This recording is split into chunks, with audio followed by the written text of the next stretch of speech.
Alright, welcome to my day 82 progression guide. So for today, we did not get a level increase, but we have quite a bit to do, especially if you're a procrastinator. So starting out, you want to go to Artificial Island. Then you want to go back to build, and then you want to hit claim because you can only hold these resources for 24 hours. I want to go ahead and give you a warning. If you have not cleared your island, you want to make sure you do that today because they're all going to reset tomorrow.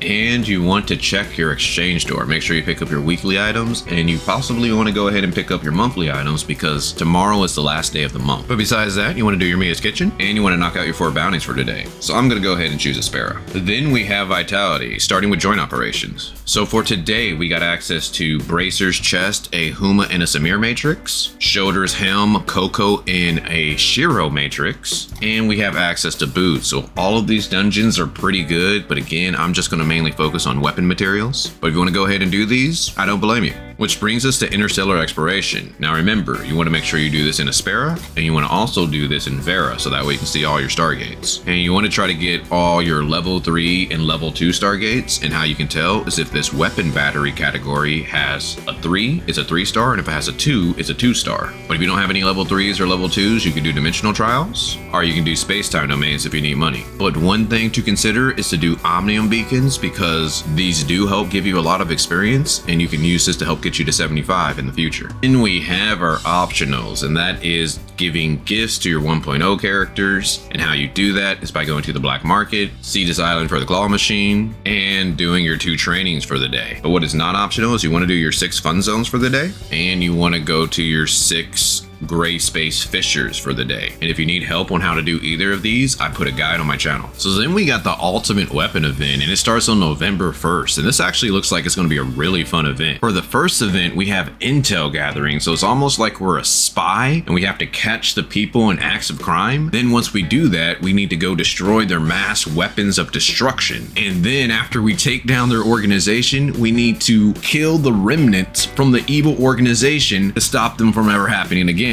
On top of that, we also get some really good rewards. We get 6 red nucleus, we get the Omnium Shield relic, we get 1,000 Mira, and we get space-time crystal fragments, as well as some other nice accessories. So I'm really looking forward to this event. But if you enjoy these daily guides, I would greatly appreciate a like, so that way you can spread more on YouTube. Then we got our weekly tab. You want to make sure you do enough things down here so that way you can get everything up top, which brings us to our challenges. Now, if you're trying to do something like the Bygone Phantasm or Frontier Clash, you might want to save your Mia's Kitchen so that way you can power yourself up. But just make sure you do those before the end of the day. So starting with the Bygone Phantasm. So hopefully you didn't do this like me and not play this at all during the week. If so, hopefully you have a good weapon bonus so that we can climb a few floors. But the main thing that you want to look at is the sequential Phantasm, and you want to try to get the highest score possible because this is really going to determine your rank. As we see, pretty much most of the people in my group are starting to put in the work. So we have a 302 right here, and of course Ryu is still up top, so it's going to be kind of a difficult week, but I think if I put in some work I can at least get that 2nd place. So wish me luck. And Frontier Clash. Now if you have some attempts, you might want to go ahead and knock this out, because remember, tomorrow most likely that enemy resist can change and it could be pretty bad for you, so I just recommend knocking it out today. Wormhole, we have 4 days to complete this, so make sure you go ahead and do that so that way you can get that energy crystal dust. And the Rage, you want to make sure you do the heroic modes of the first 2 levels, and you do the battle test area with the deer. Void Rest, if this is a first time boss for you, go ahead and knock it out. And Apex League, the season is ending, so if you're trying to reach Grand Marshal, you might want to put a couple hours in today. Then we got our daily buys, so you want to go to shop, hot, and then buy your 2 vitality solutions. Now this is only if you can afford it, which brings us to the Commissary, starting with the Crystal Dust store. So I recommend that you buy your advanced modules and your booster modules for the week. Also get the Vera special gift, and you can consider getting the potent Omnium crystal, but if you're a free to play / low spender, you could pass, but maybe having at least enough to get to 8.3 is not a bad move. But besides that, I would use your gold and crystal dust on boots, and if you have a good pair of boots, then I would get hand guards, and if you have a good pair of hand guards, then I would get whatever else you want. Weapon store, you can use your black code to buy weapons, but you might also want to kind of just save it in case a limited banner gets added in later on in the future. Crew store, now the only thing I recommend that you spend your points on are relic shards, and the relics that I recommend are Space-Time Rift, unless it's a level 3, are Omnium Shield, so I'm buying all of this today. And how you get crew points is by doing your daily donation and knocking out your 4 missions for the week. Support store, make sure you buy your 3 joint supply chips, and if you can, try to get the proof of purchase and the gold nucleus for the week. If you need help on how how to get return support points, check out my guide. And point store. Now the only thing you want to spend your points on are spare special gifts, and you're trying to max out your 1.0 characters, so that way you don't have to do trainings, black market, or Cetus Island again. But besides that, I would just explore Vera so you can be ready for those extra characters in the future. Well, hopefully you enjoyed this, and if so, feel free to check out my Greyspace preparation guide. But other than that, talk to you guys later.